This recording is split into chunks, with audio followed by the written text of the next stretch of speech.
दर्शकों, एक बार फिर से स्वागत है आपका आज के इस वीडियो में। दर्शकों, भारतीय संस्कृति और परंपराओं में कई धारणाएं और विश्वास गहरे रचे बसे हैं, जो व्यक्ति की शक्ति और सामर्थ्य को लेकर कई दृष्टिकोण प्रस्तुत करते हैं। इनमें से एक धारणा यह है कि स्त्री की शक्ति उसकी चोटी में होती है। यह विचार शारीरिक और आध्यात्मिक दोनों स्तरों पर स्त्री की शक्ति का प्रतीक है। लेकिन क्या आप जानते हैं कि पुरुष की शक्ति कहाँ होती है? पुरुष की शक्ति किसमें निहित होती है? ये प्रश्न न केवल सांस्कृतिक दृष्टिकोण से महत्वपूर्ण है, बल्कि व्यक्तिगत और सामाजिक स्तर पर भी विचारणीय है। आज के इस वीडियो में हम स्त्री और पुरुष की शक्ति के प्रतीकों और उनके वास्तविक अर्थों पर विस्तार से चर्चा करेंगे। दर्शकों, आप लोग वीडियो में बने रहिएगा और वीडियो अच्छी लगे तो अपने मित्रों और रिश्तेदारों को भी बताएं। ऐसी और वीडियो देखने के लिए चैनल को सब्सक्राइब भी कर लें। आइए बढ़ते हैं विषय की तरफ। दर्शकों, भारतीय समाज में स्त्रियों के लंबे बाल और चोटी को उनकी सुंदरता और शक्ति का प्रतीक माना गया है। बालों की लंबाई और उनकी चोटी को नारीत्व, गौरव और पवित्रता के प्रतीक के रूप में देखा जाता है। यह मान्यता है कि स्त्री की चोटी में उसकी जीवन ऊर्जा और आत्मिक शक्ति निहित होती है। इसी कारण विवाह संस्कार और अन्य धार्मिक अनुष्ठानों में चोटी को महत्वपूर्ण स्थान दिया जाता है। स्त्री की चोटी उसकी पहचान और सामर्थ्य को भी दर्शाती है। स्त्री की चोटी उन्हें न केवल शारीरिक रूप से बल्कि मानसिक और आध्यात्मिक रूप से भी मजबूत बनाती है। इसके अलावा कई धार्मिक कथाओं में भी चोटी को स्त्री की शक्ति के रूप में बताया गया है। आदि काल से स्त्रियों ने अपनी चोटी का उपयोग अपने अधिकारों की रक्षा और असुरों के विनाश के लिए किया है। अब अगर पुरुषों की शक्ति की बात की जाए तो पुरुषों की शारीरिक और मानसिक सामर्थ्य के बारे बात की जाए तो पुरुष की शक्ति के बारे में अक्सर शारीरिक बल को प्राथमिकता दी जाती है। लेकिन यह एक पारंपरिक दृष्टिकोण है जिसमें पुरुष को उसके बल, साहस और परिश्रम के आधार पर मापा जाता है। समाज में पुरुष की शक्ति उसके शरीर की ताकत, कठोरता और सहनशीलता में मानी जाती है।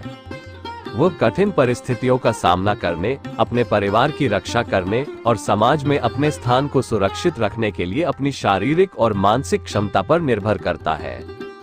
इसके साथ ही पुरुष की शक्ति का एक अन्य महत्वपूर्ण पहलू उसकी मानसिक शक्ति है। मानसिक शक्ति से तात्पर्य उसकी सोच, निर्णय लेने की क्षमता और भावनात्मक स्थिरता से है। एक मजबूत मनोबल वाला पुरुष कठिनाइयों का सामना धैर्य और समझदारी से कर सकता है। मानसिक शक्ति उसे आत्मविश्वास, संयम और परिपक्वता के साथ जीवन की चुनौतियों का सामना करने की क्षमता देती है। लेकिन आज के इस नए युग में शक्ति की परिभाषा बदल रही है। अब नारी और पुरुष दोनों की शक्ति को केवल शारीरिक सामर्थ्य तक सीमित नहीं किया जाता। आज के समाज में मानसिक और भावनात्मक शक्ति को भी समान महत्व दिया जाता है।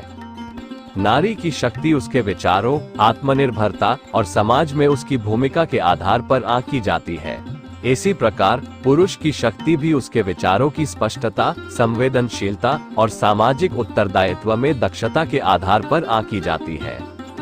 महिलाओं ने आज विभिन्न क्षेत्रों में अपनी क्षमताओं का प्रदर्शन किया है और उनकी शक्ति का दायरा अब केवल शारीरिकता तक सीमित नहीं है।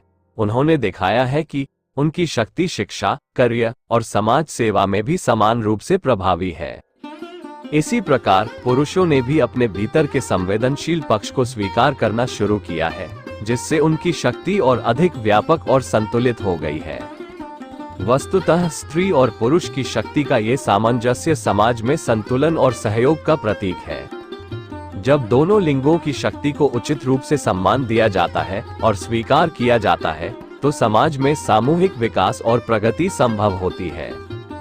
स्त्री की चोटी में निहित शक्ति और पुरुष की शारीरिक एवं मानसिक सामर्थ्य मिलकर समाज की नींव को मजबूत बनाते हैं।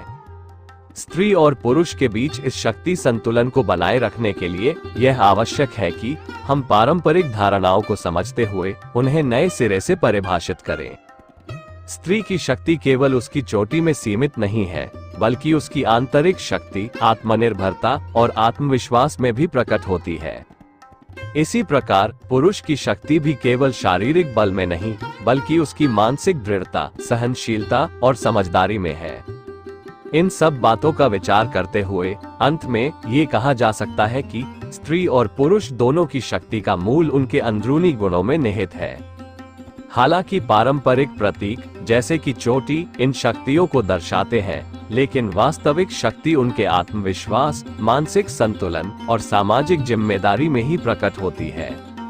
स्त्री और पुरुष दोनों के बीच इस शक्ति का सामंजस्य ही समाज की वास्तविक शक्ति है, जो उसे संतुलित और समृद्ध बनाता है।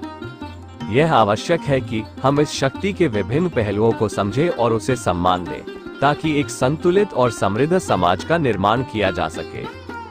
स्त्री की चोटी में निहित शक्ति और पुरुष की मानसिक व शारीरिक सामर्थ्य दोनों मिलकर एक स्वस्थ, संतुलित और प्रगतिशील समाज की आधारशिला रखते हैं। तो दर्शकों, आप समझ गए होंगे कि अगर स्त्री की शक्ति चोटी में या स्त्री की आत्मनिर्भरता, आत्मविश्वास और मानसिक संतुलन में है, तो पुरुषों की शक्ति शारीरिक और मानसिक मजबूती में है और दोनों का महत्व है, तथा दोनों एक साथ मिलकर ही परिवार, समाज और देश को मजबूत बना सकते हैं। धन्यवाद। शुभमस्तु।